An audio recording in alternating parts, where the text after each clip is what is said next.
How many eighth notes are in a measure of music?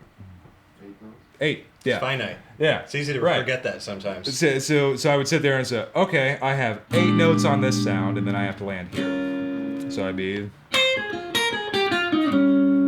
you honestly count? Yeah, absolutely. Yeah. I did, sure. Yeah, so I'd go 1, 2, 3, 4, 5, 6, 7, 8, 9. And on the 9th note, I've got to be in the new chord. And this is what killed me playing changes for years. Yeah. I never figured this out. And so I would just kind of sit there with a blues, and I'd be 2, 3, 4, and just kind of practice one chord going to the next. Right. And then as you get better at it, you sit there and you say, okay, can I get that going through the whole form? And I might be a...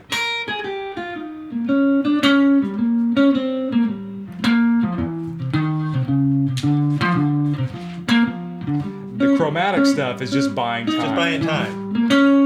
That's a good point. Like, you see the target there. Yeah. And even if you're not counting, you have this sense, like, if I just play only diatonically, I'm going to hit that target a beat early. Yeah. And so adding a couple chromatic notes in there will delay it. Yeah. But yeah, if you can get the 8-note thing, and this does not matter what you're connecting. This is any two structures. You could do... Like, it's like you can hear when I shift, and it doesn't matter. Or it could be like... It could be anything. Yeah. But if I know where the 8 notes are, 1, 2, 3, 4, 5, 6, 7, 8, shift, 2, 3, 1, 2, 3, 4, 5, 6, 7, 8, 1, 2, 3, 4, 5, 6, 7, 8. Once I know where that grid is, and as a rhythm player, I think like this too. It's like I'm just trying to be aware of, like, okay, where's the subdivision, and how long do I have? How much space do I need to fill? How much time do I have on this sound? But if I can feel confident filling up everything, then it's okay to be like, okay, how about if I leave some space? Mm-hmm. You know, just because if I know where it is, it doesn't mean I have to play it. So I may, so if I...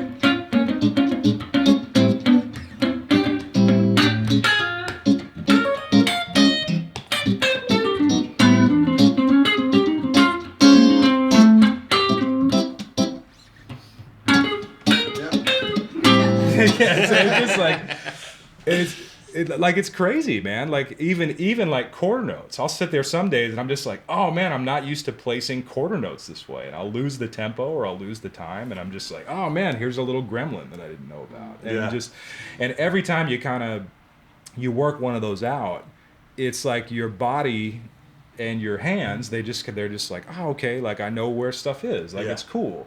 Because most of what was happening when I was before I started limiting the rhythmic side of improvising, is I was just freaking out, and I just didn't really know it. I was like, I'm just trying to like throw a bunch of stuff frantically against the wall, and these were some of the first things that made me feel like I kind of had some control.